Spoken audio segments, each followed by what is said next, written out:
dari Prodi PGSD kelas D. Saya akan menceritakan tentang air terjun Cobanjaya. Di balik gemuruh air yang jatuh di Cobanjaya, air terjun indah di kaki Gunung Bromo, ada cerita lama yang tersembunyi. Cerita ini bukan sekedar kisah alam biasa, melainkan sebuah babak sejarah yang pahit, terukir dalam setiap tetesan air yang membasahi batu. Pada zaman dahulu, tempat ini bahkan tidak dipanggil dengan sebutan Cobanjaya, lebih dikenal sebagai air terjun Begawan. Nama itu disematkan karena konon para begawan, orang suci atau bertapa sering datang ke sini mencari ketenangan. Airnya begitu jernih, saking murninya orang percaya bidadari dari kayangan pun turun untuk mandi di sana. Air terjun setinggi 45 meter itu benar-benar menjadi surga tersembunyi yang damai.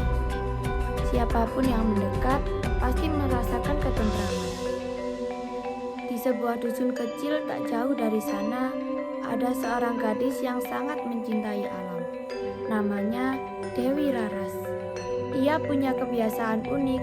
Ia selalu membawa kendi ke air terjun, bukan hanya mengambil air, tetapi juga untuk bernyanyi.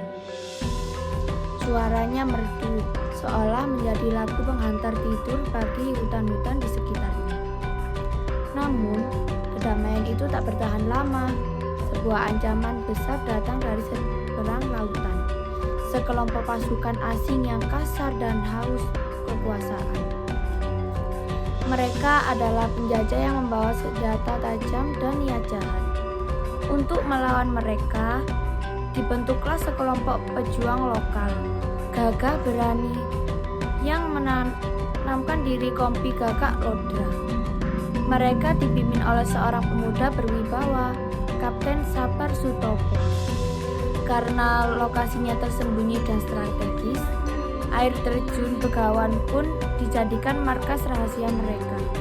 Tebing-tebing curam dan hutan lebat menjadi sekutu terbaik para kesatria. Di tengah perjuangan berat itu, benih cinta tumbuh di antara Kapten Sapar dan Dewi Raras. Mereka sering bertemu di bawah naungan pohon besar, diiringi irama air terjun. Kapten Sapar berjanji tulus, "Tunggu aku, Raras. Setelah penjajah pergi, kita akan kembali ke sini. Kita akan tinggal di tepi sungai ini, dan aku akan mendengarkan lagu-lagumu setiap hari." Sebagai janji, Dewi Raras memberikan selendang birunya untuk dijadikan jimat pelindung. Kompi Gagak Lodra adalah duri dalam daging bagi para penjajah. Mereka menyerang mendadak seperti bayangan dan lenyap tanpa jejak. Sayangnya, musuh tak hanya datang dari luar. Di antara penduduk desa ada yang gelap mata karena janji palsu dan iming-iming harta.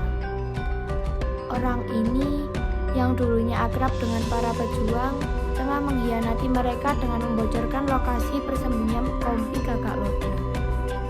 Malam itu, malam yang seharusnya hening, berubah menjadi tragedi. Pasukan penjajah yang sudah mengintai dari atas tebing melancarkan serangan kejutan yang brutal dan tak terhindarkan. Para kesatria Kompi Gagak Lodra memang bertarung mati-matian dengan keberanian yang luar biasa. Tetapi jumlah musuh terlalu banyak. Satu persatu para pejuang itu gugur di tepi sungai. Darah mereka memerah di aliran air yang dingin, bercampur dengan buih air terjun menjadi saksi bisu pengorbanan yang menyakitkan. Dalam bahasa Jawa kuno, kematian para pahlawan ini dikenal sebagai pejah atau sering diucapkan pejahe, yang berarti gugur atau kematian. Dewi Raras yang panik mendengar suara pertempuran berlari ke arah air terjun. Ia mendapati Kapten Sapar terbaring lemah. Selendang birunya sudah basah oleh darah. Sambil memeluk kekasihnya, ia mendengar bisikan terakhir Kapten Sapar yang nyaris tak terdengar. Air terjun Bejahe.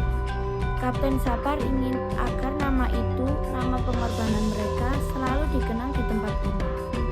Sejak peristiwa memilukan itu, penduduk tak sanggup lagi memanggil air terjun yang indah itu dengan nama lamanya. Mereka menggantinya dengan nama yang menjadi pengingat abadi dari perjuangan para kesatria, Coban Jahe. Kata Coban berarti air terjun, sementara Jahe adalah pelafalan yang lebih mudah dan lembut dari kata pejahe yang penuh arti. Setiap cipratan air yang jatuh ke kolam seolah menjadi air mata kesedihan para bidadari yang berduka. Dan hembusan angin yang menyusup di antara pepohonan adalah desahan sunyi Kapten Sabar dan rekan-rekannya yang telah beristirahat tak jauh dari sana di sebuah pemakaman pahlawan. Maka, Coban Jahe bukan sekedar tempat wisata, ia adalah monumen yang terbuat dari air dan batu. Ia adalah sebuah cerita seindah tentang cinta, pengkhianatan, dan harga kemerdekaan yang sangat mahal. Kalau kita berdiri di sana, rasakan getaran perjuangan itu dan dengarkan baik-baik. Kita akan tahu bahwa kita sedang berdiri di atas kisah pejahe dari para pahlawan.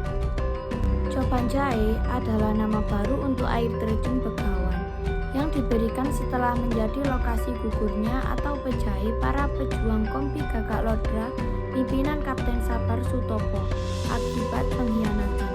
Nama Coban Jahe dari kata pejahe berfungsi sebagai monumen abadi untuk mengenang pengorbanan heroik tersebut. Terima kasih.